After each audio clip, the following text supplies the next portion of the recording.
Bismillahirrahmanirrahim. Assalamualaikum warahmatullahi wabarakatuh. Alhamdulillahi ala ihsani wa syukru lahu ala taufiqihi wa amtinani. Asyhadu an la ilaha illallah wahdahu la syarika lahu ta'ziman li sya'ni. Wa asyhadu anna Muhammadan abduhu wa rasuluhu da'ila ridwani. Allahumma salli alaihi wa ala alihi wa ashabi wa ikhwani. Hadirin dan hadirat yang dirahmati oleh Allah Subhanahu wa taala, kita lanjutkan bahasan kita dari tafsir surat Al-Kahf. Dan kita masuk pada ayat yang ke-6 ya. Yang ke-6 kata Allah Subhanahu wa taala dalam firman-Nya, "Fala'allaka bakhi'un nafsaka 'ala atharihim illam yu'minu bihadzal hadithi asafa." Maka apakah barangkali engkau ya Muhammad akan membunuh dirimu karena bersedih hati setelah mereka berpaling sekiranya mereka tidak beriman kepada keterangan ini, yaitu tentang Al-Quran. Inna ja'alna ma'alal ardi zinatan laha linabluwahum ayyuhum ahsanu amala. Sungguhnya kami telah menjadikan apa yang di atas bumi ini sebagai perhiasan bagi bumi, agar kami menguji mereka siapakah di antara mereka yang terbaik amalannya. Wa inna laja'iluna ma 'alaiha sa'idan juruza. Dan sungguhnya kami benar-benar akan menjadikan pula apa yang ada di atasnya menjadi tanah yang rata lagi tandus. Pada ayat yang ke-6 ini Allah menceritakan kepada kita tentang bagaimana sedihnya Nabi Muhammad sallallahu alaihi wasallam tatkala orang-orang Quraisy tidak mau beriman kepada Al-Qur'an. Dan wajar Nabi sallallahu alaihi wasallam sangat bersedih karena orang-orang Quraisy adalah satu suku dengan Nabi sallallahu alaihi wasallam. Nabi sallallahu alaihi wasallam Muhammad Al-Quraisy, seorang Quraisy. Mereka satu suku dengan Nabi SAW dan mereka juga satu negeri, sama-sama tinggal di kota Mekah. Nabi mengenal mereka, mereka mengenal Nabi SAW. Bahkan dari sebagian mereka dari Bani Hashim, ya. Bahkan sebagian mereka yang tidak beriman adalah paman-paman Nabi SAW seperti Abu Lahab, kemudian Abu Talib, ya. Maka tatkala mereka tidak beriman kepada Al-Quran, Nabi sangat bersedih. Nabi sangat bersedih. Maka Allah menggambarkan hal tersebut, fala'allaka bakhi'un nafsaka 'ala atharihim. Ya, sebagian ulama mengatakan seakan-akan Allah membuat perumpamaan kepada Nabi tentang sedihnya Nabi seperti seorang yang hendak meninggalkan kerabatnya. Maka dia pun pergi meninggalkan kerabatnya tersebut, berpisah dari kerabatnya, dari anak dan istrinya dan keluarganya dengan hati yang sangat sedih, dengan air mata yang berlinang, ya. Demikian kira-kira kesedihan Nabi sallallahu alaihi wasallam. Jadi Nabi benar-benar bersedih tatkala mereka tidak beriman kepada Allah Subhanahu wa taala. Dan ayat-ayat yang menjelaskan kesedihan Nabi banyak, ya. Di antaranya ayat ini. Di antaranya kata Allah, "Wala tahzan alaihim." Jangan kau bersedih atas mereka, ya. Jadi sedih karena mereka tidak dapat hidayah, ya. Itu menunjukkan bagaimana hati Nabi yang sangat penuh dengan rahmat dan kasih sayang, ya. Jadi Nabi sedih mereka tidak dapat hidayah, tidak beriman, dan bagaimana nanti kesudahan mereka di dunia maupun di akhirat. Tapi Allah tegur, Allah mengatakan fala'allaka bakhi'un nafsaka. Jangan sampai kau menyakiti dirimu wahai Nabi gara-gara mereka tidak beriman. Sebenarnya ayat ini kata sebagian ulama yaitu Allah melarang, ya. Fala tadhhab nafsuka 'alaihim hasarat. Ya. Jangan sampai kau kemudian terlalu bersedih, wala tahzan alaihim. Tetapi Allah menggunakan ibarat, ya seakan-akan Allah berkata, ya fala'allaka, kata Allah Subhanahu wa taala, maka barangkali kamu akan membunuh dirimu, yaitu saking sedihnya. Tapi sebenarnya itu adalah larangan, ya. Janganlah kau bersedih atas apa yang terjadi pada mereka, ya. Tapi ayat ini intinya menunjukkan tentang rahmatnya hati Nabi sallallahu alaihi wasallam yang sedih tatkala kerabatnya tidak beriman kepada Allah Subhanahu wa taala. Setelah itu Allah menghibur Nabi sallallahu alaihi wasallam. Allah berkata, "Inna ja'alna ma 'alal ardi zinatan laha linabluwahum ayyuhum ahsanu amala." Sungguhnya kami menjadikan apa yang ada di atas muka bumi ini sebagai perhiasan bagi bumi untuk menguji mereka ayyuhum ahsanu amala. Mana di antara mereka yang amalan yang terbaik. Seakan-akan Allah berkata, ya namanya hidup ini ada ujian. Tatkala ada ujian tidak semuanya lulus. Ada yang beriman, ada yang tidak beriman. Sungguhnya kerabatmu dari orang-orang Quraisy ada yang tidak beriman.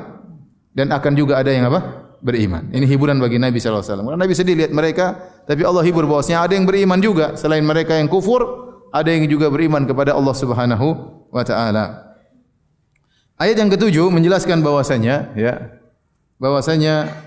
dunia memang dijadikan indah oleh Allah. Allah meletakkan perhiasan di atas muka bumi ini. Semua perhiasan yang pantas untuk disebut sebagai perhiasan. Dengan taman-taman yang indah, dengan gunung-gunung yang megah, ya, dengan hewan-hewan yang indah, ya, dengan emas dan perak, dengan semuanya perhiasan yang ada di atas muka bumi ini, ya. Tujuannya apa? Tujuannya adalah untuk menguji manusia. Dan tidaklah Allah menciptakan kehidupan dan kematian kecuali untuk menguji manusia. Tidak Allah menjadikan dunia ini kecuali untuk menguji manusia. Seperti dalam firman-Nya yang lain, ya, Tabarakalladzi biyadihil mulku wa huwa ala kulli syai'in qadir alladzi khalaqal mauta wal hayata liyabluwakum ayyukum ahsanu amala. Dialah Allah yang telah menciptakan kematian dan menciptakan kehidupan untuk menguji di antara kalian mana yang paling terbaik amalannya.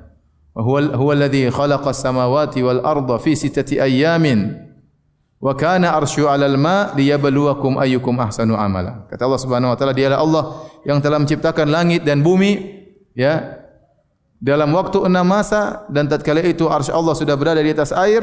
Untuk apa? Liyabluwakum ayyukum ahsanu amala, untuk menguji kalian mana di antara kalian yang amalan yang terbaik.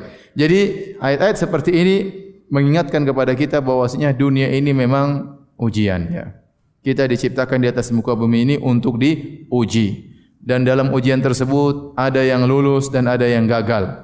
Ada yang lulus, ada yang gagal. Ada yang beriman dan ada yang kafir, ya. Ada yang beriman, ada yang kafir.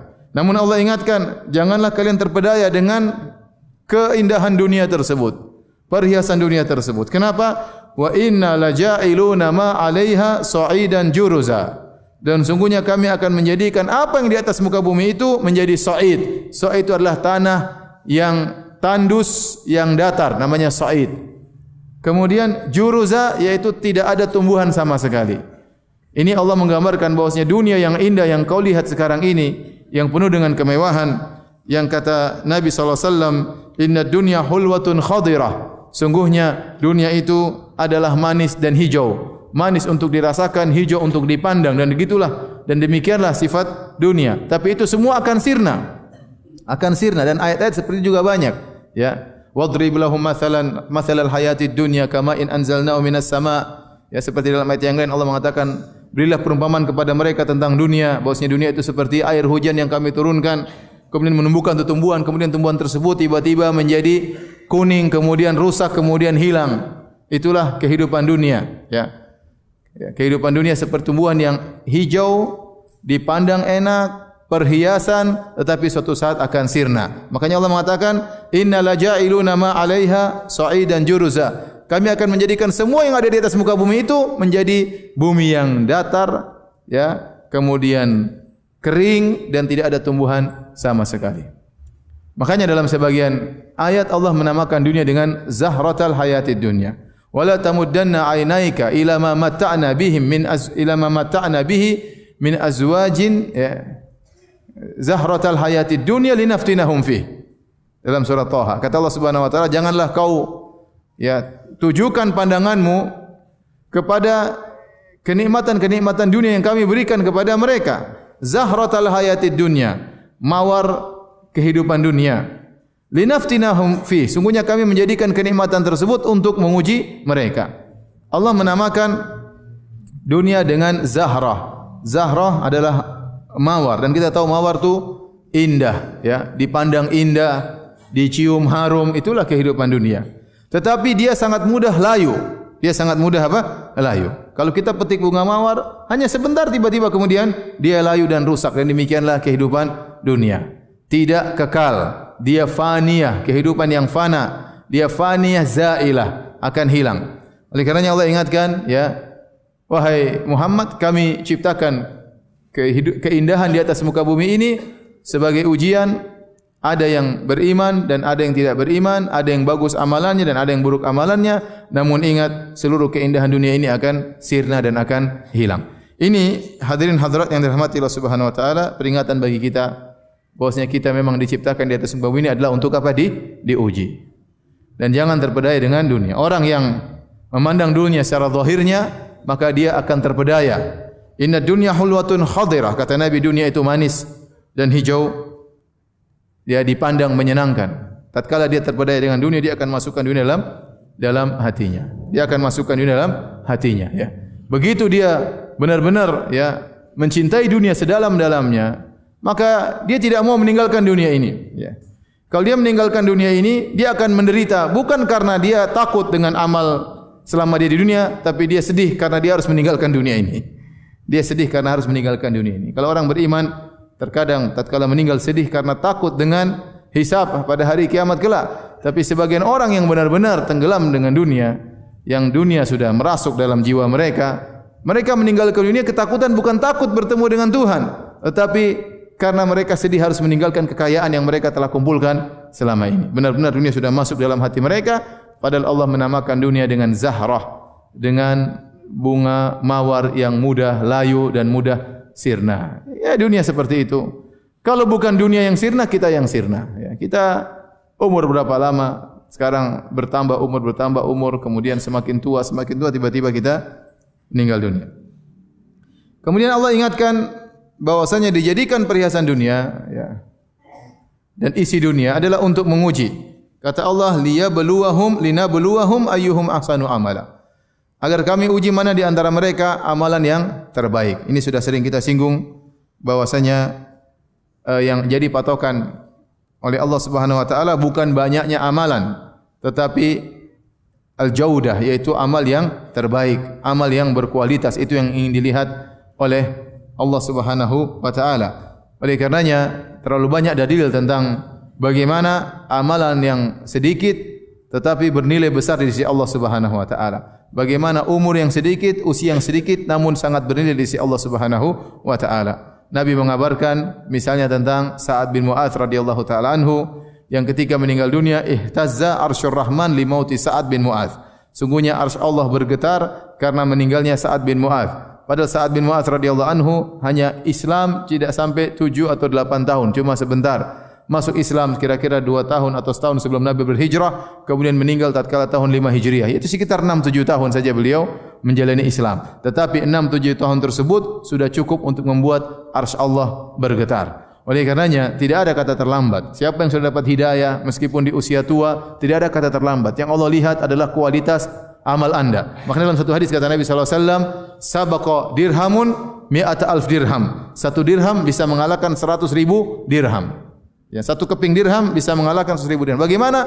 Para ulama menjelaskan karena bisa jadi seorang yang berinfak 1 dirham itu ternyata uangnya dari dia miskin dan uang itu sangat bernilai bagi dia 1 dirham tersebut, tetapi dia keluarkan ikhlas karena Allah Subhanahu wa taala. Bisa jadi mengalahkan 100.000 dirham yang mungkin dikeluarkan oleh orang kaya namun dia kurang ikhlas, ya.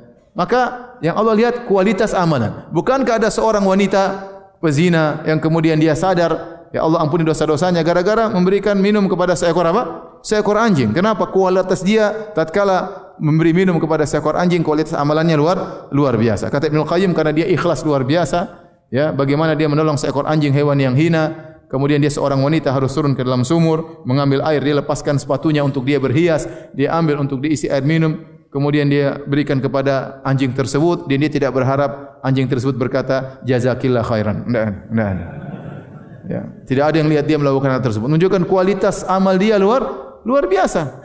Nabi menyebutkan tentang kisah seorang yang di perang Uhud tiba-tiba masuk Islam, kemudian dia meninggal dunia, dia masuk surga walam yasjud sajdah qat, dan tidak pernah sujud meskipun cuma sekali. Maka saya bilang kualitas yang Allah lihat. Kalau antum bisa kualitas disertai dengan kuantitas, itu yang terbaik. Sebagaimana para salafus saleh, bagaimana Abu Bakar radhiyallahu anhu menggabungkan antara kualitas dengan kuantitas. Tapi kalau antum tidak mampu, maka kualitas perhatikan. Itu yang lebih utama daripada kuantitas. Itu yang lebih utama daripada kuantitas, ya. Makanya saya katakan tadi tidak ada kata terlambat, ya. Kalau ada orang bisa masuk surga, belum sujud sama sekali bisa masuk surga. Kalau Sa'ad bin Mu'adz, ya, arsy Allah bisa bergetar padahal Islam dia cuma 6 tahun. Maka tidak ada kata terlambat. Siapa yang berdapat hidayah, siapa yang baru berhijrah, ya, dia berusaha beribadah dengan kualitas yang terbaik karena yang Allah lihat adalah kualitas. Oleh karena jangan sampai terpedaya dengan kuantitas ternyata tidak berkualitas. Contoh amalan yang kuantitasnya banyak tidak berkualitas tatkala tidak sesuai dengan sunnah Nabi sallallahu alaihi wasallam. Ya. Makanya Fudail bin Iyad waktu ditanya, "Ya Fudail, apa amal yang terbaik?" Maka kata Fudail, "Akhlasuhu wa aswabuhu." Yang paling ikhlas dan yang paling tepat dengan sunnah Nabi sallallahu alaihi wasallam. Itulah makna linabluwahum ayyuhum ahsanu amala. Kami menjadikan bumi ini, dunia ini dengan keindahannya untuk menguji di antara mereka, siapakah di antara mereka yang terbaik amalannya. Sebagian ulama menafsirkan, siapa di antara mereka yang paling zuhud dengan dunia. Ya, karena dunia indah. Dunia indah, terlihat begitu menyenangkan, dirasakan begitu manis. Apakah seorang memasukkan dunia dalam hatinya atau tidak? Karena saya katakan zuhud bukan berarti tidak punya duit, ya. Zuhud adalah bagaimana sikap hati terhadap apa? Dunia. Terlalu banyak dalil ayat-ayat Allah menyuruh kita untuk berinfak, menunjukkan kita harus punya duit untuk berinfak. Tetapi apakah dunia tersebut masuk dalam hati kita, mengeluarkan uang terasa berat? Ya, bisa jadi ada orang kaya raya tapi dunia tidak di hatinya. Bisa jadi ada orang miskin tapi benar-benar dunia dalam apa? Hatinya. Ya, benar-benar dalam hatinya. Oleh karena yang menjadi patokan zuhud adalah bagaimana hati dia terhadap dunia. Hati dia terhadap dunia. Ya, intinya ini di antara tafsiran dari ahsanu amala, amalan yang terbaik. Amalan sedikit yang sesuai dengan sunnah Nabi sallallahu alaihi wasallam itu lebih baik daripada amal yang banyak tetapi tidak sesuai dengan sunnah Nabi sallallahu alaihi wasallam. Baik, kemudian Allah masuk pada ayat yang ke-9. Mulai Allah bercerita tentang kisah Ashabul Kahfi. Kata Allah Subhanahu wa taala, "Am hasibta anna ashabal kahfi war raqimi kanu min ayatina ajaba?" Ataukah engkau mengira bahwa orang-orang yang mendiami goa, yaitu para pemuda yang tinggal dalam goa, Al-Kahf. Al-Kahf itu apa namanya? Al-Ghar Al-Muttasa', yaitu goa yang lapang dalamnya. Disebut dengan apa? Al-Kahf, ya. Jadi bukan goa Al-Kahfi. Al-Kahfi sini maknanya apa? Goa yang lapang. War-Raqim. Raqim secara bahasa artinya al-kitabah atau syai'un maktub, sesuatu yang tertulis. Sehingga para ulama khilaf tentang mana Ar-Raqim, para ahli tafsir di sini. Apa maksudnya Ar-Raqim? Apakah Ar-Raqim adalah buku yang mereka bawa yang berisi ajaran-ajaran agama yang mereka jadi panutan, mereka jadikan sebagai panutan mereka? Ataukah Ar-Raqim adalah kisah yang mereka tulis tentang diri mereka, bagaimana perjalanan mereka tulis dalam buku mereka, kemudian mereka meninggal atau mereka dalam goa mereka bawa buku tersebut? Ataukah Ar-Raqim adalah prasasti? Tatkala mereka meninggal dunia dikubur dalam Al-Kahf tersebut, kemudian dibuatlah prasasti tentang kisah mereka. Ini khilaf di kalangan para ulama, tetapi Ar-Raqim maknanya apa? Tulisan. Ar-Raqim maknanya tulisan. Ada yang mengatakan Ar-Raqim adalah nama gunung, tempat goa tersebut berada. Ada yang mengatakan Ar-Raqim adalah nama wadi, lembah yang di mana ada goa tersebut. Ya, Allah alam bisawab akan apa maksudnya, tetapi Allah menyebutkan tentang Ashabul Kahf dan Ar-Raqim. Yang benar Ar-Raqim maknanya adalah suatu catatan. Tapi catatan itu apa? Wallahu alam bisawab, tidak dijelaskan dengan dalil yang tegas. Kanu min ayatina ajaba, bahwasanya mereka termasuk tanda-tanda kami yang mengherankan. Maksud ayat ini begini. Bukankah kisah Ashabul Kahfi ini datang gara-gara orang-orang Quraisy kafir yang minta petunjuk kepada Yahudi sebagaimana kita jelaskan pada pertemuan lalu. Kemudian Yahudi mengatakan, tanyakan kepada Muhammad 3 pertanyaan, teka-teki dia bisa jawab atau tidak. Ya. Di antaranya tentang kisah Ashabul Kahfi. Seakan-akan kisah ini adalah kisah yang menakjubkan, dan memang menakjubkan. Tetapi maksud Allah, am hasibata anna ashabal kahfi war raqimi kanu min ayatina ajaba? Apa engkau menyangka bahwasanya kisah Ashabul Kahfi termasuk dari tanda-tanda kami yang menakjubkan? Artinya maksudnya ini menakjubkan, tapi yang lebih menakjubkan dari ini masih banyak. Yang lebih menakjubkan daripada ini masih apa? Masih banyak. Itu maksud dari ayat ini. Jadi Allah membuat pertanyaan. Apakah kalian menganggap ini menakjubkan? Sungguhnya yang menakjubkan masih banyak. Muhammad sallallahu alaihi wasallam datangi oleh Jibril, menakjubkan atau tidak? Menakjubkan. Al-Quran menakjubkan atau tidak? Apa kalian hanya beriman kalau Nabi Muhammad bisa menceritakan tentang kisah Ashabul Kahfi? Kalian tidak beriman dengan tanda-tandaku yang lain? Maksudnya ayat ini demikian. Ini celaan kepada orang-orang kafir Quraisy. Ya. Bahwasanya yang menakjubkan dalam tanda-tanda kebesaran Allah, tanda-tanda rububiyah Allah sangat banyak. Bukankah matahari yang berjalan pada edarannya, rembulan yang berjalan pada edarannya, bagaimana bumi yang terciptakan dengan luar biasa, bagaimana kamu seorang manusia dari air mani kemudian menjadi seorang manusia, ya. Bagaimana Muhammad sallallahu alaihi wasallam mengetahui hal yang gaib? Bagaimana Al-Qur'an turun? Bagaimana fasahahnya Al-Qur'an, balaghahnya Al-Qur'an? Terlalu banyak keajaiban-keajaiban yang Allah telah berikan sebagai tanda-tanda keagungan Allah Subhanahu wa taala. Lantas kalian hanya beriman dengan ini kisah kisah seorang 7 orang yang tidur 300 tahun memang menakjubkan. Apa yang lebih menakjubkan? Tidurnya 700 orang ini atau setetes mani bisa jadi manusia? Mana yang lebih menakjubkan? Lebih menakjubkan setetes mani bisa jadi apa? Manusia.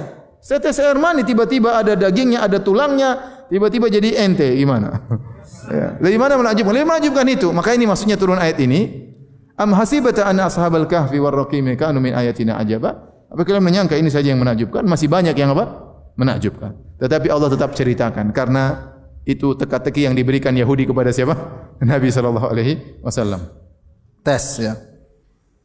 Maka Allah berfirman, "Idz awal fityatu ilal kahfi faqalu rabbana atina min ladunka rahmah wa hayyi' lana min amrina rasyada."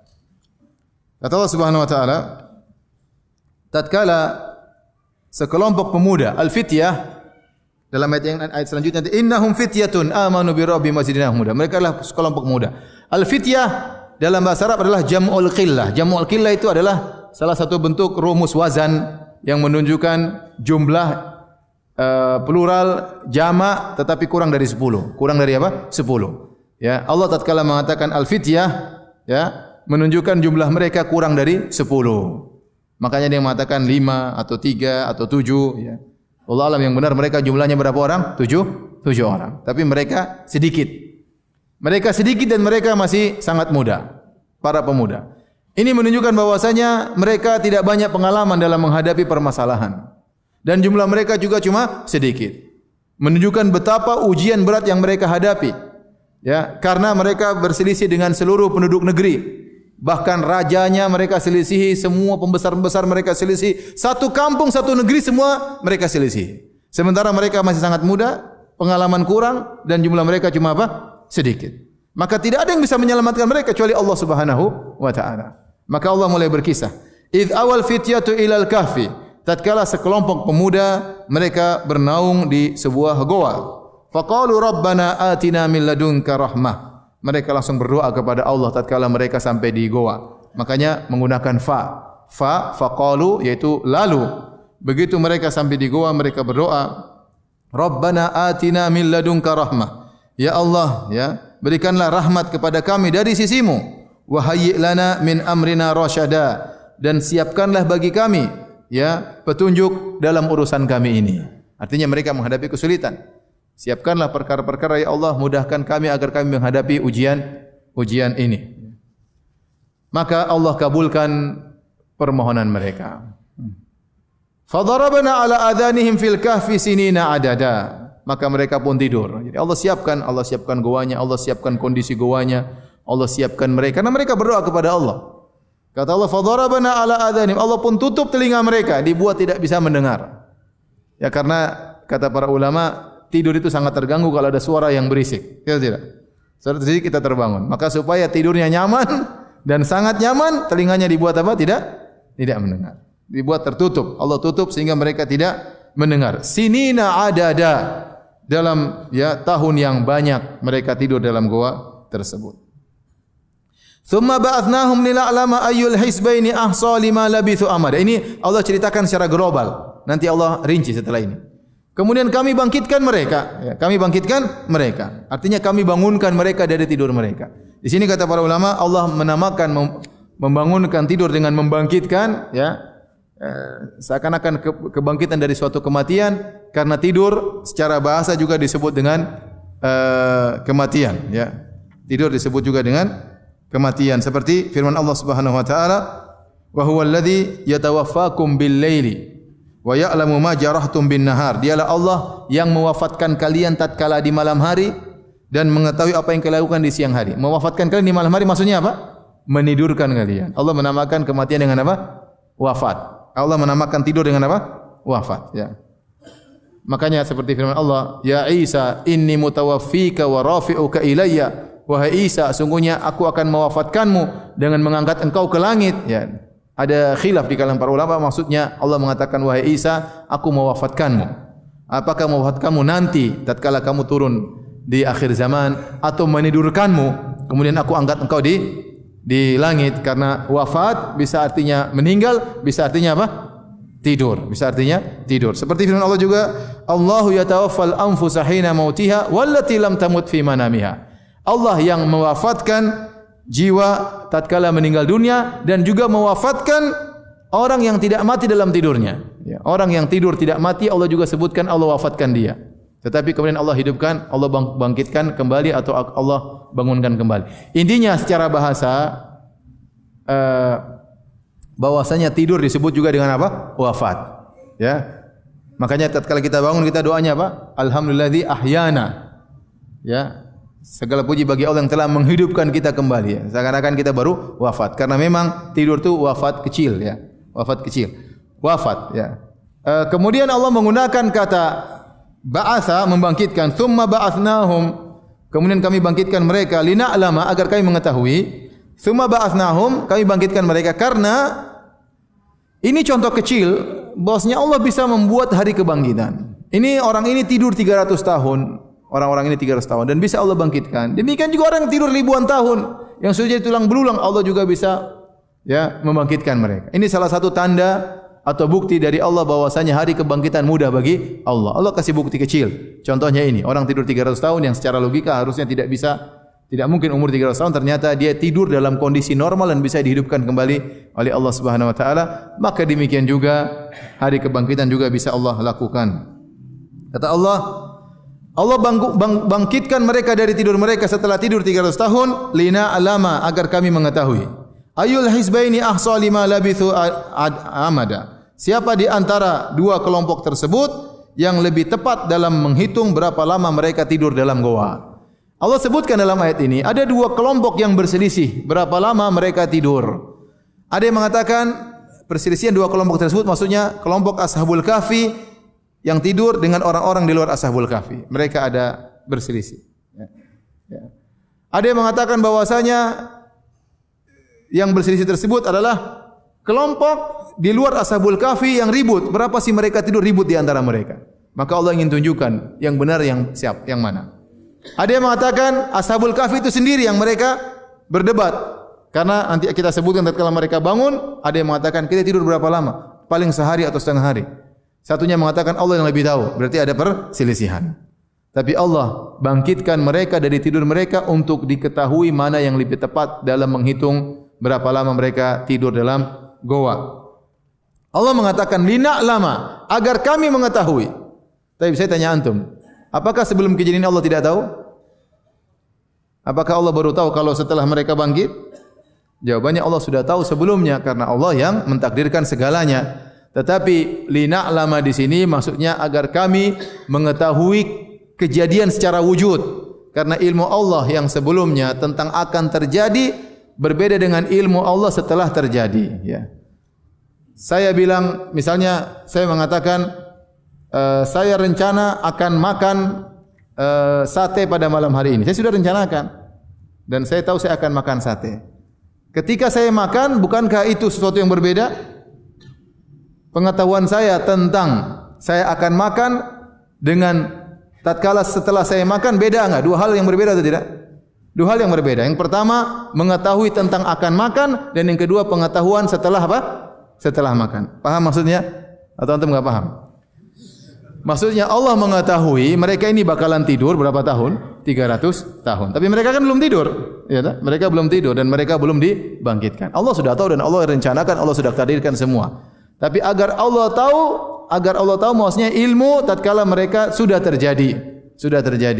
Jadi beda antara ilmu sesuatu bakalan terjadi dengan ilmu tentang sesuatu sudah terjadi. Dua-duanya diketahui oleh Allah Subhanahu wa taala. Gampangnya tadi saya bilang saya tahu, sederhananya, saya tahu malam ini saya bakalan makan sate, saya punya ilmu, saya akan makan sate.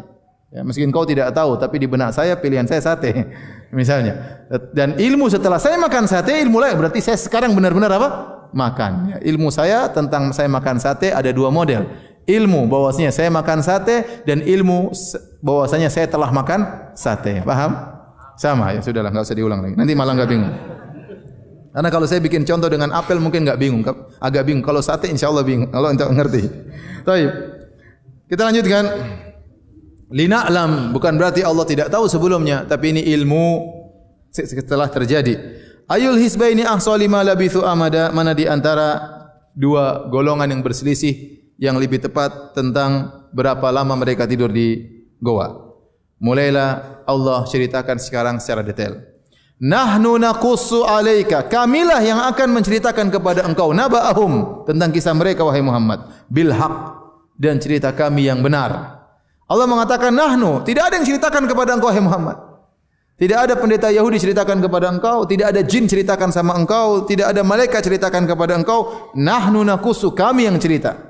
Bahwa cerita ini langsung dari siapa? Dari Allah Subhanahu wa taala kepada Nabi Muhammad sallallahu alaihi wasallam. Allah mengatakan innahum fityah, sungguhnya mereka adalah para pemuda. Amanu bi rabbihim, mereka beriman kepada Rabb mereka. Wa zidnahum huda, dan kami tambahkan hidayah kepada mereka.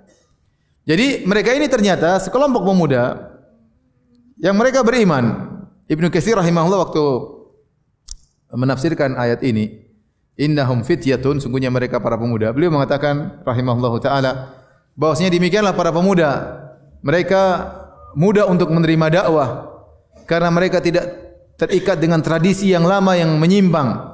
Ya, berbeda dengan orang-orang tua yang mereka sudah terlalu lama terkekang dalam suatu tradisi, meskipun tradisi tersebut salah, untuk dirubah menjadi tradisi yang baru sulit bagi mereka, karena sungguhnya melepaskan tradisi itu susah, dan mereka tidak ingin merasakan suatu perubahan. Beda anak muda ingin suatu yang apa? Yang baru.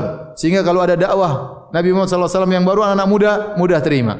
Makanya kata Ibnu Katsir, tatkala Nabi SAW berdakwah di kota Mekah, yang beriman rata-rata anak muda. Ya, Utsman bin Affan, Zubair bin Awam, ya. Kemudian Abdurrahman bin Auf, ini semua anak muda. Ya. Al-Qam bin Abil Arqam, anak muda. Adapun yang tua-tua, Abu Jahal, Abu Lahab, susah untuk berubah, ya. Susah untuk berubah. Ego mereka tinggi dan mereka tidak mau berubah dari tradisi mereka. Mereka sudah merasa nyaman dengan tradisi tersebut. Anak muda santai aja. Tidak ada sesuatu yang mereka pegang, ya. Adapun orang tua, di belakang mereka ada banyak orang. Kalau saya berubah bagaimana? Banyak pertimbangan. Sehingga mereka akhirnya susah untuk berubah. Sehingga mereka tidak beriman. Ya sama. Tatkala dalam kisah ini, Allah mengatakan, innahum fityah. Mereka ini yang beriman. Dan mereka berani. Mereka berani mengadakan perubahan. Mereka berani, melawan arus. Selama mereka yakini suatu kebenaran. Berbeda tatkala Nabi SAW berdakwah di kota Madinah. Waktu di kota Madinah, yang tua-tua semua sudah tewas. Kecuali Abdullah bin Ubay bin Salul. Sisanya Sa'ad bin Mu'adz, Sa'ad bin Ubadah, semuanya anak muda. Semuanya anak muda, sehingga mereka mudah beriman kepada Rasulullah sallallahu alaihi wasallam. Kenyataan pun demikian. Sekarang kalau kita berdakwah, yang tua-tua ada tapi sedikit, enggak banyak. Kebanyakan yang anak muda. Karena untuk merubah seorang dari tradisinya selama ini tidak gampang. Oleh karenanya Allah berfirman, innahum fityah. Sungguhnya mereka adalah sekelompok anak-anak muda, amanu bi rabbihim, mereka beriman kepada Rabb mereka. Wa zidnahum huda, dan kami tambahkan hidayah kepada mereka. Ini dijadikan dalil oleh para ulama, di antaranya Al-Imam Al-Bukhari rahimahullah, bahwasanya al-iman yazid wa yanqus. Mereka beriman, kami tambahkan hidayah, kami tambahkan iman mereka. Ya. Jadi demikianlah amal soleh menarik amal soleh yang lainnya. Seorang beriman, Allah tambahkan hidayah. Innahum fityatun amanu bi rabbihim, mereka beriman kepada Rabb mereka, wa zidnahum huda, dan mereka tambahkan hidayah, tambahkan iman kepada iman mereka, sehingga iman mereka semakin kuat. Dan akidah Ahlussunnah wal Jamaah bahwasanya al-iman yazid wa yanqus. Iman itu bisa naik dan iman bisa apa? Bisa turun. Beda dengan Murji'ah. Murji'ah mengatakan iman tidak naik, iman tidak turun, iman senantiasa stabil begitu-begitu saja. Dan ini pendapat yang batil. Yang benar, iman bisa naik dan bisa turun. Tidak usah kita bicara banyak dalil, kita sendiri bisa merasakan. Terkadang iman kita lagi naik, terkadang iman kita lagi apa? Lagi turun. Tapi di antara dalil adalah ayat ini, ya, bahwasanya wazidnahum huda, kami tambahkan iman bagi mereka. Nah, kalau iman bisa ditambah, suatu saat bisa berkurang. Makanya akidah Ahlussunnah, al-iman yazid wa yanqus, iman naik dan turun, yazidu bi ta'ah, bertambah keimanan dan ketaatan, wa yanqus bil ma'siyah, dan turun dengan kemaksiatan. Maka Allah bercerita selanjutnya. Allah pertama jelaskan mereka sekelompok pemuda, jumlah mereka 7 orang nanti akan kita sebutkan. Wa rabatna ala qulubihim idz qamu faqalu. Maka kami kokohkan hati mereka. Rabatna, kami ikat hati mereka. Ya, karena mereka sedang diuji. Mereka cuma sekelompok orang, 7 orang. Sementara mereka harus berdakwah. Disebutkan oleh ahli tafsir, mereka dipanggil oleh raja. Kemudian mereka disuruh menyampaikan ajaran mereka. Wa rabatna ala qulubihim idz qamu faqalu. Kami kokohkan hati mereka tatkala mereka berdiri, mereka berdakwah, kemudian mereka berkata, Rabbuna Rabbus samawati wal ardi lan nad'u min dunihi ilaha. Sungguhnya Rabb kami adalah penguasa langit dan bumi, dan kami tidak akan berdoa kepada selain Allah Subhanahu wa taala. Laqad qulna idzan syatata. Kalau kami bolehkan berdoa kepada selain Allah, sungguh kami telah mengatakan perkataan yang sesat dan menyimpang. Bagaimana ceritanya? Ibnu Katsir rahimahullah taala dalam tafsirnya menyebutkan, beliau berkata, faqad dzakara ghairu wahidin minal mufassirin minas salaf wal khalaf. Sungguhnya banyak ulama dari kalangan salaf dan kalangan khalaf. Khalaf maksudnya ulama belakangan dan salaf ulama terdahulu menyebutkan sebab kisah ini adalah tentang sekelompok pemuda. Yang sekelompok pemuda tersebut mereka adalah abnaul muluk wasada. Mereka adalah anak-anak raja-raja dan juga anak menteri-menteri, anak pembesar-pembesar kerajaan. Tetapi mereka diberi hidayah oleh Allah Subhanahu wa taala. Suatu hari mereka keluar dan mereka punya acara tahunan, yaitu acara hari raya, pergi ke suatu tempat yang agak keluar kota. Kemudian mereka menyembelih untuk berhala-berhala mereka. Mereka berpesta pora di sana, mereka beribadah kepada sembahan-sembahan mereka. Maka berangkatlah mereka semua, mereka keluar menuju lapangan tersebut bersama bapak-bapak mereka. Bapak mereka adalah pembesar-pembesar, pangeran-pangeran, raja-raja dan yang lainnya. Kemudian tatkala mereka tiba di lapangan tempat hari raya mereka, maka salah seorang dari mereka, dari 7 orang, mereka tidak saling mengenal. Satu di antara mereka tidak kuasa mengikuti acara kesyirikan tersebut. Maka dia pun pergi ke bawah sebuah pohon, dia duduk nonton saja. Dia meningjauhi mereka. Tiba-tiba lagi yang datang 1 orang lagi. Datang lagi sampai sekitar 7 orang. Semua lagi sibuk dengan acara kesyirikan, hari raya mereka diam aja. Tapi mereka enggak berani negur, enggak berani tanya, kenapa ente enggak ke sana? Karena mereka menyembunyikan iman mereka, tetapi subhanallah Allah beri hidayah kepada mereka 7 orang tersebut. Akhirnya mereka duduk lama-lama, salah seorang dari mereka nyeletuk. Sebenarnya saya ke sini, saya tidak ikut acara tersebut karena isinya kesyirikan, tidak pantas Allah disyirikan. Harusnya yang diibadahi cuma siapa? Allah, sementara mereka berbuat syirik, mereka menyembah Allah tapi mereka juga menyembah berhala dan yang lainnya. Akhirnya satu mengatakan, ya saya juga. Akhirnya ternyata 7-7-nya bertauhid kepada Allah Subhanahu wa taala. Ibnu Katsir waktu menyampaikan kisah ini, dia membawakan hadis dari Rasulullah sallallahu alaihi wasallam, al-arwahu junudun mujannadah, fama ta'arafa minha talaf wa ma tanakara minha ikhtalaf. Kata Nabi sallallahu alaihi wasallam, ruh-ruh itu diciptakan berpasangan-pasangan, ada kelompok-kelompoknya. Mereka berpisah. Suatu saat kalau mereka ketemu, saling mengenal, maka mereka cocok. Kalau mereka bertemu tidak saling mengenal, mereka akan tidak cocok. Dan demikian kita dalam persahabatan jadi demikian. Kita enggak pernah kenal orang, tapi ketika ketemu, kata orang chemistry-nya kena. Ya. Nyambung, cocok. Ya itu namanya al-arwah junudun mujannada. Itu hadis Nabi sallallahu alaihi wasallam. Bosnya ruh-ruh Allah ciptakan berkelompok-kelompok. Fama ta'arafa minha ta'alaf. Kalau mereka saling mengenal, maka mereka akan cocok. Wa ma tanakara min ikhtalaf. Kalau mereka tidak saling mengenal, mereka saling berpisah. Ini 7 orang mereka tidak kenal sebelumnya, tapi subhanallah, begitu mereka duduk, tiba-tiba apa yang mengilhamkan mereka untuk duduk di bawah pohon tersebut, ternyata mereka sama-sama beriman. Akhirnya mereka mungkin ngomong sana ke sini, akhirnya ketahuan tentang keimanan mereka. Dipanggillah oleh raja yang ada di zaman tersebut. Raja tersebut namanya Dakyanus. Siapa namanya? Dakyanus. Ya. Kata Ibnu Katsir namanya Dafyanus apa Dakyanus? Dakyanus ya. Ya itulah namanya ya. Kemudian dipanggil, dihadirkan, sementara bapak-bapak mereka adalah pembesar-pembesar kerajaan, maka diajak berdialog. Tatkala itulah mereka idqamu faqalu. Mereka disuruh berbuat syirik, mereka tidak mau berbuat syirik. Maka mereka berdiri dengan tegas, dengan kokohnya. Allah kokohkan hati mereka, ya. Sehingga tidak ada yang bisa menggoyang iman mereka. Setelah hati mereka dikokohkan oleh Allah, dengan lantangnya mereka berkata, Rabbuna Rabbus samawati wal ardi lan nad'u min dunihi ilaha laqad qulna idzan syatata. Kata mereka, Rabb kami adalah Rabb penguasa langit dan bumi, yang menciptakan langit dan bumi. Maka kami tidak mungkin berdoa kepada selain Allah. Di sini mereka menjelaskan, kalian berbuat syirik. Sungguhnya yang berhak diibadahi adalah pencipta langit dan bumi saja. Karena kita tahu tauhid rububiyah melazimkan tauhid al-uluhiyah. Kalau kamu meyakini yang menciptakan alam semesta hanya Allah, yang menghidupkan matikan hanya Allah, yang menciptakan langit dan bumi hanya Allah, kalau begitu hanya Dia yang berhak untuk disembah. Kenapa menyembah makhluk selain Allah Subhanahu wa taala? Apakah sesembahan-sembahan kalian menciptakan langit dan bumi? Kita tanya kepada orang berbuat syirik. Apakah orang minta kepada mayat itu menciptakan langit dan bumi? Dia saja bangun dari kuburannya tidak bisa. Apakah Nabi Isa alaihissalam yang disembah menciptakan langit dan bumi? Apakah berhala-berhala yang disembah menciptakan langit dan bumi? Apakah jin-jin yang disembah dikasih sajen menciptakan langit dan bumi? Tidak. Yang berhak disembah cuma siapa? Allah pencipta langit dan bumi. Di sini kata para ulama, mereka memilih lafal doa. Lan nad'u min dunihi ilaha. Kami tidak akan berdoa kepada selain Allah. Karena dalam doa itulah nampak seorang sedang beribadah, sangat nampak dalam apa? Doa. Ya. Nampak seorang sangat beribadah dalam doa. Makanya kata Nabi sallallahu alaihi wasallam, ad-du'a huwal ibadah. Doa itu adalah ibadah. Kenapa? Tatkala dia berdoa, dia merendahkan dirinya, mengakui kehinaan dirinya dan mengakui keagungan yang dia minta. Situlah nampak hamba terhadap Tuhan. Maka Allah senang kalau seorang berdoa. Ya. Man lam yas'alillah yaghdab minhu. Kata Nabi SAW, barang siapa yang tidak minta kepada Allah, Allah marah sama dia. Ente tidak butuh sama Tuhan, tidak mau minta sama Tuhan. Ya. Karena di antara bukti seorang hamba adalah hamba, dia berdoa kepada Allah Subhanahu wa taala.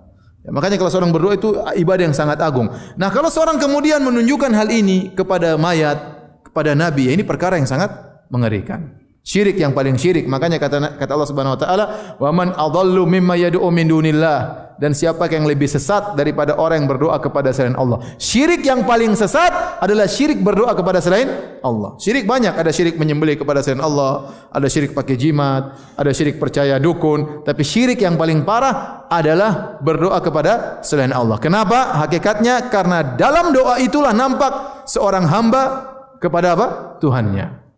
Paham? Makanya dalam ayat ini mereka mengatakan Rabbuna Rabbus samawati wal ardi lan nad'u min dunihi ilaha. Kami tidak akan berdoa kepada selain pencipta langit dan bumi ini.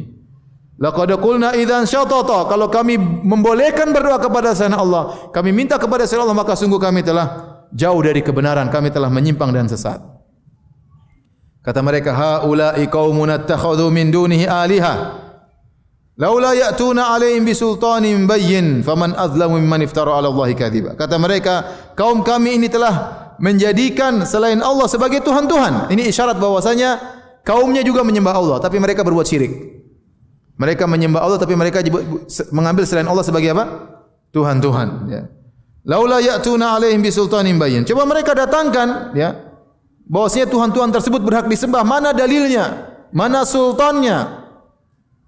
Mana syariatnya? Faman azlamu mimman iftara 'ala Allahi kadhiba. Dan siapa yang lebih zalim dari orang berdusta atas nama Allah Subhanahu wa taala, menyatakan bahwasanya kedustaan ini maksudnya syirik. Syirik itu sebesar-besar dusta. Ya. Wa may yusyrik billahi faqad iftara itsman 'azima. Kata Allah, barang siapa berbuat syirik, maka dia telah berbuat kedustaan yang paling besar. Kenapa? Bagaimana kamu beribadah kepada makhluk, kamu samakan dengan beribadah kepada Tuhan? Oh, itu makhluk ciptaan Tuhan. Bukan ini kedustaan yang paling besar. Yang paling adil adalah tauhid, yang paling zalim, yang paling dusta adalah syirik. Inna syirka la dzulmun azim. Menempatkan sesuatu tidak pada tempatnya, dan kedustaan paling besar adalah syirik. Bagaimana Anda menyamakan beribadah kepada pencipta alam semesta mau disamakan dengan menyembah Nabi Isa, dengan menyembah berhala, dengan menyembah jin, dengan menyembah malaikat, dengan menyembah wali, dengan menyembah mayat? Bagaimana mau disamakan? Apalagi mau disamakan dengan menyembah sapi? Ini kedustaan yang paling besar, menyatakan mereka makhluk-makhluk ini, hewan, batu-batu, pohon berhak disembah sebagaimana pencipta alam semesta berhak disembah. Makanya faman azlamu, dan siapa yang lebih zalim dari orang berbuat kesyirikan, mimman iftara 'ala Allahi kadhiba, yang berdusta kepada Allah Subhanahu wa taala, maksudnya syirik. Akhirnya waktu mereka ngomong begitu kepada raja, disebutkan oleh Ibnu Katsir, akhirnya raja bilang, lepas semua baju kebesaran kalian. Mereka orang kaya. Semua yang mereka miliki mereka tanggalkan. Dengan harapan kalau dunia dicabut dari mereka, mereka akan sadar karena hidup mereka menjadi apa? Susah. Sama seperti yang dilakukan oleh siapa namanya? Orang tuanya Mus'ab bin Umair. Mus'ab bin Umair waktu masih musyrik, orang tuanya selalu belikan baju yang indah, parfum yang wangi, bahkan sendalnya impor didatangkan dari luar, sehingga dia adalah orang kalau jalan kemana-mana parfumnya tercium dari jauh. Begitu dia masuk Islam ketahuan, seluruh kenikmatannya pemberian orang tuanya di stop, sehingga kemudian dari tubuhnya yang tadinya halus menjadi bersisik seperti sisik ular. Mereka berharap agar dia berhenti daripada Islamnya. Sama yang dilakukan oleh raja ini. Raja ini suruh tanggalkan seluruh pakaian kebesaran kalian, ganti dengan pakaian kehinaan orang miskin. Kemudian dikasih waktu, kalian berfikir. Di antara taufik Allah Subhanahu wa taala, sang raja tidak langsung membunuh mereka. Tapi sang raja kasih apa? Waktu bagi mereka untuk berfikir, siapa tahu berubah jadi syirik kembali. Akhirnya di antara mereka saling berdiskusi, 7 orang ini. Wa idh tazaltumuhum wa ma ya'buduna illallah. Dan jika kalian telah meninggalkan mereka dan meninggalkan apa yang mereka sembah selain Allah, menunjukkan kaumnya juga menyembah Allah, tapi mereka berbuat apa? Kesyirikan. Fa'u ilal kahfi. Marilah kita pergi menuju goa, kita sembunyi saja. Menuju apa? Goa. Ini nasihat di antara mereka. Yansyur lakum rabbukum mir rahmatih. Dan waktu dia nasihat dengan penuh keyakinan. Yang ngomong nih dia sesama mereka, sebagian mereka menasihati, fa'u ilal kahfi, kalau kalian sudah meninggalkan ya keluarga kalian, negeri kalian, meninggalkan dunia, kalian meninggalkan kesyirikan, tidak ada jalan lain, kita harus cabut, harus pergi. Fa'u ilal kahfi, maka pergilah kalian bernaung ke dalam sebuah goa. Yansyur lakum rabbukum mir rahmati, niscaya, dia mengatakan niscaya. Makanya yansyur itu majzum, jawab dari syarat ya kalau kita bicara masalah i'rab. Yansyur lakum rabbukum mir rahmati, niscaya Allah akan memberikan kepada kalian rahmatnya. Mereka tidak mengatakan mungkin kita selamat, mungkin tidak ada. Dia ngomong dengan pede. Ini orang apa? Ngomong dengan apa? Pede. Pergi ke goa selamat. Pergi ke goa Allah kasih rahmat sama kita. Kita pergi. Dia dalam kondisi genting seperti ini butuh orang yang punya apa? Keputusan, yang buat hati semakin mantap. Bukan aduh, goa yang mungkin ketangkap kalau ke goa. Mungkin kita di tengah jalan. Enggak, harus pede, percaya sama Allah Subhanahu wa taala. Wong antum sudah meninggalkan dunia, sudah meninggalkan kesyirikan, harus pede. Oleh karenanya, ya. Saya ingatkan kepada ikhwan-ikhwan yang mereka berhijrah, meninggalkan kesyirikan, mereka harus yakin sama Allah. Kadang-kadang bantuan tidak datang kepada mereka, pertolongan Allah tidak datang karena mereka ragu-ragu. Baik, kita lanjutkan habis ini insyaallah taala. Bismillahirrahmanirrahim. Alhamdulillah, salatu wassalamu ala Rasulillah wa ala alihi wa sahbihi wa wala. Kita lanjutkan pembahasan kita ya.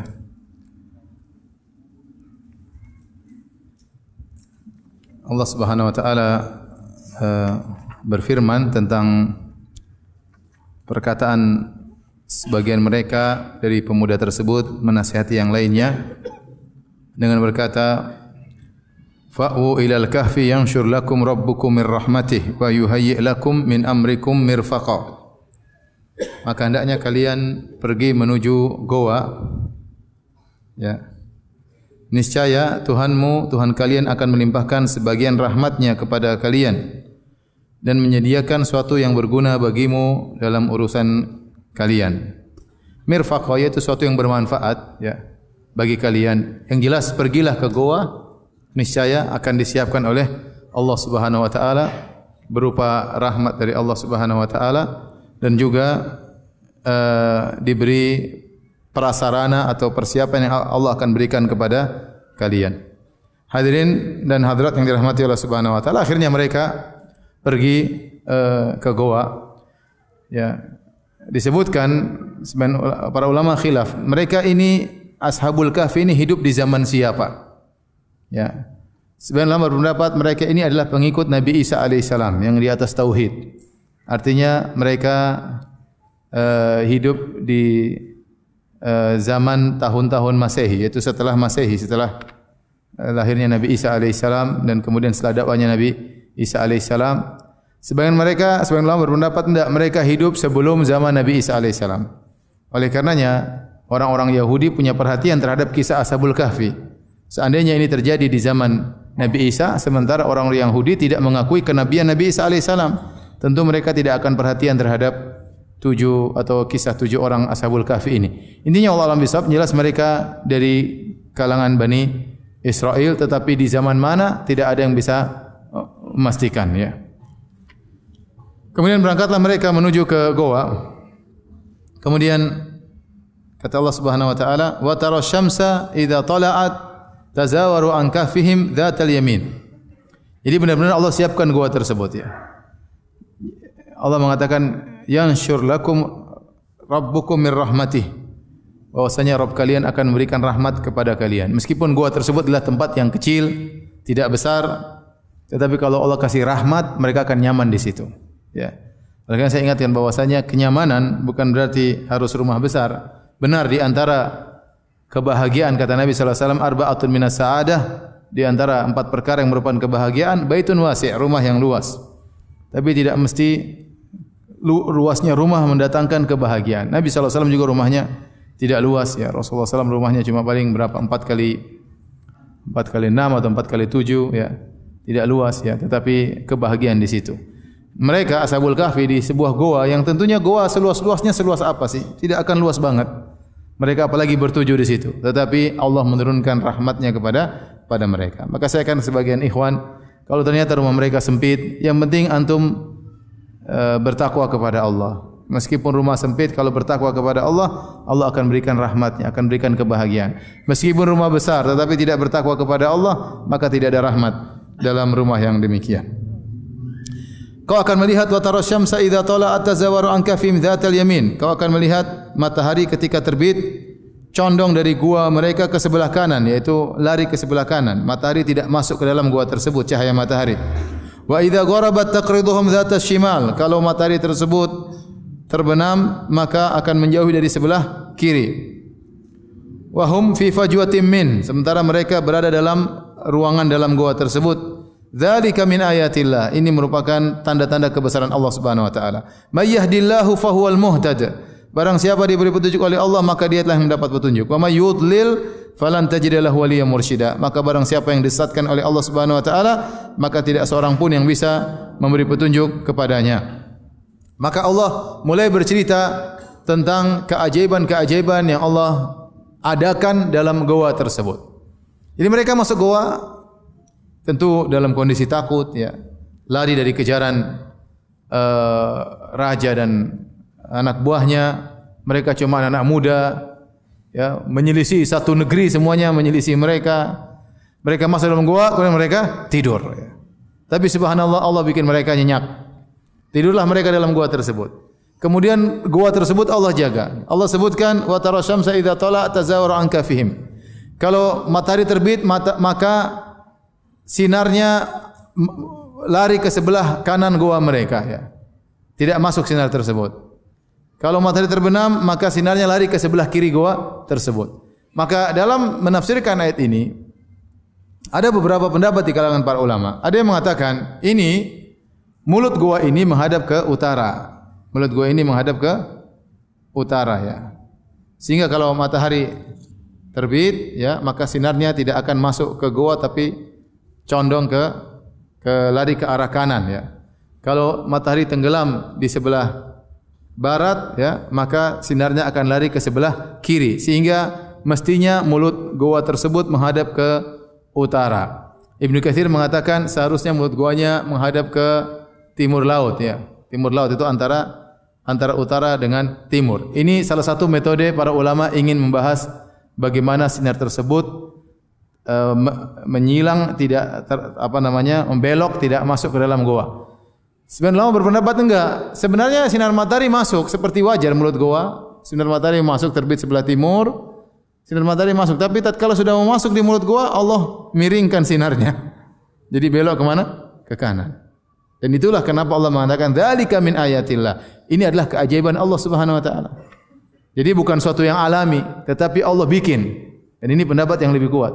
Artinya wajar saja sinar matahari harusnya masuk, tapi begitu sampai dekat mulut gua, Allah larikan, belokkan ke mana? Ke kanan. Wa idza gharabat taqridum jihad shimal. Demikian juga kalau tatkala akan tenggelam, harusnya sinarnya masuk, Allah palingkan ke ke kiri gua tersebut, dibelokkan sinarnya, dan Allah Maha mampu untuk melakukan hal tersebut. Demikian juga firman Allah, wa idza gharabat taqriduhum dzata shimal. Ini juga dua pendapat.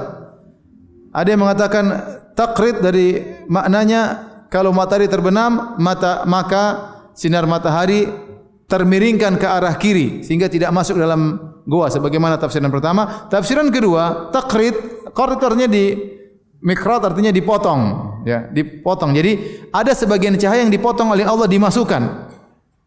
Seharusnya sinar matahari itu tidak masuk ke dalam gua, tetapi dibelokkan sedikit oleh Allah cahaya tersebut masuk ke dalam gua agar kehidupan masih berjalan dalam gua tersebut. Karena kalau pengap terus tidak bagus.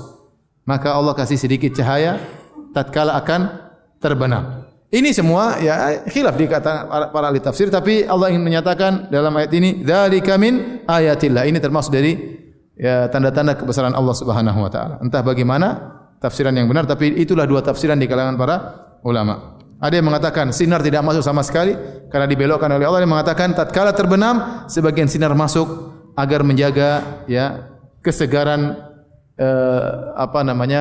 kondisi dalam gua tersebut. Kalau tidak ada matahari sama sekali akan pengap. Kemudian setelah itu Allah berfirman, "May yahdillahu fahuwal muhtada."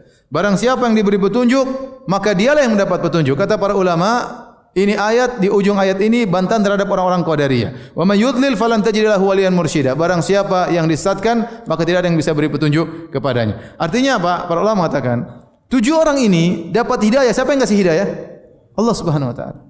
Dari sekian mungkin dari ratusan ribu penduduk negeri tersebut, cuma 7 pemuda ini yang dapat hidayah. Ini berarti Allah kasih petunjuk kepada mereka atau tidak? Allah kasih petunjuk. Ini bantahan kepada Qadariyah. Kalau Qadariyah tidak begini. Qadariyah mereka menggunakan akal mereka sehingga mereka menganalogikan bahwasanya Allah tidak menolong seorang pun dari makhluknya. Silakan jalan sendiri. Ibarat seseorang menciptakan robot dengan model yang sama. Kemudian dinyalakan dengan baterai yang sama, dengan model yang sama, dinyalakan, maka robot tersebut jalan sendiri tanpa ada bantuan lagi dari pencipta robot tersebut. Nah, sebagian robot jalan ke kanan, sebagian robot jalan lurus, bukan urusan yang membuat robot. Ini baru kita bilang adil. Mereka menganalogikan juga, ibarat seorang bapak punya anak 2. Kemudian sama-sama dia didik. Kemudian satunya dikasih pedang, satunya dikasih pedang, satunya jadi mujahid, satunya jadi perampok. Bapak tersebut tidak punya ikut andil dalam mengatur kedua anak ini. Sehingga kata mereka, Allah tidak kasih hidayah kepada seorang dapat hidayah karena dia sendiri. Allah tidak kasih petunjuk kepadanya, dan ini tidak benar. Yang benar kalau Allah mau kasih petunjuk, Allah kasih apa? Petunjuk. Adapun bantahan logika kepada mereka, kita bilang kalau robot benar-benar sama-sama, bentuknya sama, baterainya sama, mesinnya sama, harusnya jalannya sama atau tidak? Enggak mungkin satunya kanan, satunya kiri. Berarti kalau satunya belok kanan berarti ada perubahan, ada ketidaksamaan. Kenapa satu belok kanan, kenapa satu belok kiri? Kalau harusnya sama semua, harusnya jalan sama. Paham? Ya, jadi intinya 7 orang ini diberi petunjuk oleh Allah sehingga dari sekian ribuan penduduk negeri, mereka yang mendapat apa? Hidayah. Maka seorang tahu bahwasanya memang dia punya kemampuan untuk memilah-milih, dia punya akal untuk menilai, tetapi kalau Allah tidak kasih hidayah, dia tidak akan dapat apa? Hidayah. Maka seorang kalau dapat hidayah, dia bersyukur kepada Allah Subhanahu wa taala. Saya sering mengatakan bahwasanya hidayah tidak berbanding lurus dengan akal, dengan kecerdasan. Betapa banyak orang cerdasnya luar biasa tapi mereka syirik. Lihat orang-orang Jepang, cerdasnya luar biasa tapi mereka nyembah matahari. Kemudian banyak di antara mereka bunuh diri ditabrak di kereta, ya. Lihat orang-orang India, kecerdasannya luar biasa tapi mereka sembah sapi, ya. Coba kecerdasannya taruh di mana? Bagaimana manusia menyembah hewan yang lebih, makhluk yang lebih hina daripada dia, menyembah apa? Sapi. Bahkan mereka menyembah banyak hewan. Sampai sebagian ulama mengatakan mereka menyembah banyak hewan. Sedikit mereka lihat hewan, oh, ini ada dewa ini menitis di hewan ini. Mereka lihat sapi, ada dewa menitis sapi ini. Mereka lihat tikus, oh, ada dewa menitis di tikus ini. Sehingga ada yang mengatakan jumlah Tuhan mereka lebih banyak daripada jumlah penduduk mereka di sana. Karena hampir ada hewan-hewan dianggap titisan apa? Dewa.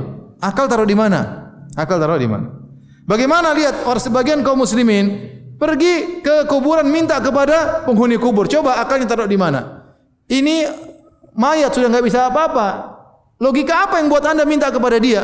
Tetapi kalau syirik sudah bermain, setan sudah membisikkan, logikanya bisa jalan. Akhirnya mereka minta kepada apa? Mayat. Bayangkan orang-orang menciptakan buat berhala, dia pahat sendiri berhala. Kemudian dia pahat, dia taruh depan rumah, dia yang angkat berhalanya. Setelah itu dia kasih sajian, berhalanya enggak makan, tiap hari dia kasih sajian. Udah tahu berhalanya enggak makan sajian tersebut, tiap hari dia kasih apa? Sajian. Coba otaknya taruh di mana? Ya. Maka saya bilang kita dapat hidayah itu karena Allah yang kasih hidayah, bukan karena sekedar kecerdasan kita. Kalau hidayah berbanding lurus dengan kecerdasan, harusnya orang semakin cerdas, semakin dapat apa? Hidayah. Kenyataannya tidak demikian. Mereka anak muda, tidak punya pengalaman sebelumnya. Ya. Tetapi Allah memberi hidayah kepada mereka.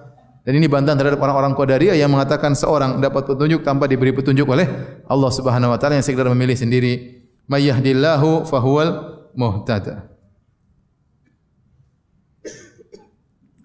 Baik, lanjut apa sudah? Baik, kita ayat terakhir. Wa tahsabuhum aiqadha wa hum rukud. Engkau akan menyangka mereka dalam kondisi sadar wa hum rukud, padahal mereka dalam kondisi tidur. Wa nuqallibuhum dzatal yamini wa dzatal shimal, kami bolak-balikkan mereka ke kanan dan ke kiri. Wa kalbuhum basitun dhira'ihi bil wasid, sementara anjing mereka menjulurkan kedua kakinya di fina atau di pelataran goa, di depan goa. Law tala'ata alaihim, kalau kau lihat mereka, lawallaita minhum, kau akan lari dari mereka firaran. Walau mulita minhum ru'ba, dan kau akan takut melihat mereka. Allah menjelaskan bagaimana Allah menjaga mereka sebagai jawaban dari doa mereka, ya, wahayyi lana min amrina rasyada. Mereka minta, ya Allah, siapkanlah bagi kami urusan kami mau serahkan kepada siapa lagi kalau bukan kepada Engkau, ya Allah. Allah kabulkan permohonan mereka. Maka waktu mereka tidur, apa yang Allah lakukan? Allah jaga goa. Goanya cahaya tidak begitu masuk, dijaga, ya. Kemudian kalau mungkin terlalu panas, mungkin ada yang rusak sesuatu, maka cahayanya dipalingkan. Dimasukkan cahaya cuma apa? Sedikit. Sehingga perubahan udara masih ada terus, ya. Kemudian mereka tidur, telinga mereka ditutup sehingga tidurnya apa? Nyaman. Kemudian setelah mereka tidur dibolak-balikan oleh Allah Subhanahu wa taala. Kata para ulama, dibolak-balikan agar, sebagian mengatakan agar kalau mereka cuma tidur kanan begini 300 tahun bahaya. Bisa jadi apa? Darah bergumpal di sini, kemudian dan macam-macam. Atau mereka tidur 300 tahun begini lamanya, akhirnya ditutup oleh tanah, karena tanah sifatnya apa? Menutup. Tapi kalau mereka bergerak, maka tidak demikian. Aliran darah masih terus apa? Terjaga, dan mereka tidak akan tertimbun dengan tanah. Intinya Allah mampu membuat mereka tidur tanpa harus ini semua. Tetapi Allah punya sunnatullah berlaku. Aturan Allah berlaku. Allah mengajari kepada kita harus menghormati sebab. Sebab itu yang bikin sebab siapa? Allah Subhanahu wa taala, meskipun akibat yang menentukan siapa? Allah. Tapi seorang berusaha untuk mengikuti sunatullah, mengikuti sebab. Makanya Allah melakukan demikian. Ya. Meskipun tidur kanan terus, kalau Allah bangkitkan gampang, tapi Allah ingin jelaskan bagaimana, ya, sebab aturan alam berlaku, mereka dibolak-balikkan kanan kemudian tidur, ya. Kemudian wa kalbuhum basitun dhira'ihi bil wasid. Adapun anjing mereka, maka dia di depan pintu goa, kemudian menjulurkan kedua kakinya, dan itu anjing begitu tugasnya, tidak masuk ke dalam goa, karena innal malaikata la tadkhulu baitan fihi kalbun wala surah. Sungguhnya malaikat tidak masuk dalam rumah yang ada anjingnya atau ada patungnya atau gambarnya, maka anjing tersebut di luar, ya, di luar, dan sebagai tugas menjaga di luar. Dan anjing ini, ya, luar biasa. Anjing ini, ya, disebut-sebut dalam surat Al-Kahfi berulang-ulang. Ini penyebutan pertama, wa kalbuhum basitun dhira'ihi bil wasid. Ya, dan anjing mereka. Nanti ayat berikutnya Allah sebutkan tentang khilaf tentang berapa jumlah mereka. Ada yang mengatakan jumlah mereka salah satu rabi'uhum kalbuhum. Mereka jumlahnya 3, yang keempat anjingnya. Ada yang mengatakan khamsatun sadisum kalbuhum. Jumlah mereka Ashabul Kahfi 5 orang, yang keenam adalah anjingnya. Wa yaquluna sab'atun wa thaminuhum kalbuhum. Ada yang mengatakan mereka jumlahnya 7 orang, yang ke-8 adalah anjingnya. Anjing ini disebut 4 kali. Ya. Kenapa? Karena dia berteman sama orang-orang saleh. Karena dia berteman dengan orang-orang saleh, ya. Sementara antum mana disebutkan dalam Al-Qur'an? Enggak ada. Sekalipun tidak disebutkan. Kecuali siapa? Si Tony, ya. Syaitonir rajim. Tidak disebutkan dalam apa? Dalam Al-Qur'an. Anjing ini disebutkan dalam Al-Qur'an. Kenapa? Gara-gara dia bergaul sama orang soleh. Jadi bergaul dengan orang soleh itu pasti ada maslahatnya, pasti ada manfaatnya, paling tidak kecipratan bau harumnya. Oleh karena nanti disebut oleh para ulama bahwasanya anjing tersebut juga tidur selama 300 tahun, sama. Dia mengalami kecipratan karomat yang dialami oleh ashabul kahfi tersebut. Ya. Dia juga mengalami kecipratan karomat yang dialami oleh ashabul kahfi tersebut. Karena ketika mereka bangun anjingnya masih normal. Seandainya mereka bangun anjingnya jadi tulang belulang, gimana anjingnya jadi tulang belulang? Nah, jadi dia mendapatkan juga manfaat dari bergaul dengan orang-orang saleh. Berkaitan dengan anjing ini, maka ada sebagian kabar tersebar bahwasanya anjing ashabul kahfi masuk surga. Ya. Sampai ada ini disebut oleh Al-Alusi dalam tafsirnya. Sebagian orang menganggap yang masuk surga anjing ashabul kahfi, ontanya Nabi Saleh, kemudian kambingnya Nabi Ibrahim yang disembelih untuk mengganti Nabi Ismail. Tapi itu semua tidak ada dalilnya. Tidak ada semua dalilnya. Kita bilang benar dalam surga ada hewan-hewan, ya, tetapi ada pun dalil bahwasanya anjing ashabul kahfi masuk surga ini tidak ada dalilnya sama sekali. Wallahu alam bisawab. Kemudian juga para ulama membahas masalah anjing ini. Apakah boleh memelihara anjing di rumah? Jawabannya, syariat membolehkan anjing untuk menjaga masyiyah, hewan ternak, untuk menjaga zara, al-harth atau menjaga tumbuhan, atau kalbus said, anjing untuk berburu, ya. Maniktana kalban, barang siapa yang memelihara anjing, illa kalba saidin au masyiyah au harthin, ya, naqasa min ajrihi kulla yaum kiratan au kirat, ya. Kata Nabi sallallahu alaihi wasallam, barang siapa yang memelihara anjing selain anjing berburu, selain anjing penjaga hewan ternak, penjaga tumbuh-tumbuhan, maka akan kurang dari pahalanya setiap hari 2 kirat. 1 kirat seperti apa? Gunung, ya. Jadi ini ruginya orang melihara anjing. Kalau ternyata bukan anjing berburu atau anjing menjaga hewan ternak atau anjing untuk menjaga tanaman, maka pahala tiap hari berkurang darinya. Tetapi kalau anjing tersebut buat menjaga untuk berburu, menjaga hewan ternak, menjaga tumbuhan, maka ini diperbolehkan. Timbul pertanyaan, bagaimana kalau anjing jaga rumah? Jaga orang. Kalau jaga hewan boleh, apalagi jaga orang. Maka ada khilaf di kalangan para ulama, namun yang benar bahwasanya tidak boleh seorang memelihara anjing di rumahnya. Kalau boleh tentu Nabi akan mengatakan kecuali anjing penjaga rumah. Tapi Nabi tidak mengecualikan tersebut, menunjukkan hukum asalnya anjing tidak boleh buat jaga rumah kecuali dalam kondisi darurat. Misalnya terkenal di situ banyak perampok, itu lain cerita. Tapi kalau hidup di yang nyaman, kemudian tidak ada gangguan, di kompleks, ngapain pelihara anjing? Dan mengganggu, ya. Betapa banyak orang terganggu, ya, gara-gara anjing kemudian menggonggong-gonggong, ya. Saya kemarin terakhir lihat orang tua lagi jalan kaki digonggong sama anjing, ya kasihan. Orang ajar ini, kadang-kadang saya jengkel juga. Aduh. Kalau saya digonggong saja saya jengkel. Apalagi orang tua, anjingnya gede. Kejadian kasus di kompleks saya, orang pembantu dimakan sama anjing. Kejadian di dekat kompleks saya. Pembantu dimakan sama anjing, ya. Jadi itu bukan kebiasaan orang Islam. Ya kalau memang ente berburu pakai anjing enggak apa-apa. Ya, tapi jaga rumah tidak urgen. Maksud saya tidak urgen, ya. Akhirnya itu pun tidak boleh dimasukkan dalam rumah. Kalau anjing masuk dalam rumah, maka malaikat tidak masuk. Maka dalam kasus ini pun syariat orang-orang terdahulu tentang anjing ashabul kahfi, dia di luar. Makanya dia tidak masuk dalam dalam gua. Ada yang mengatakan, Al-Alusi menyebutkan itu adalah anjing buruan yang kebetulan dibawa oleh salah seorang soleh di antara mereka. Ada yang mengatakan itu adalah anjing penjaga hewan ternak yang kebetulan diajak oleh mereka. Dan anjing itu pun beradab, dia keluar, dia tidak ikut masuk tidur dalam goa.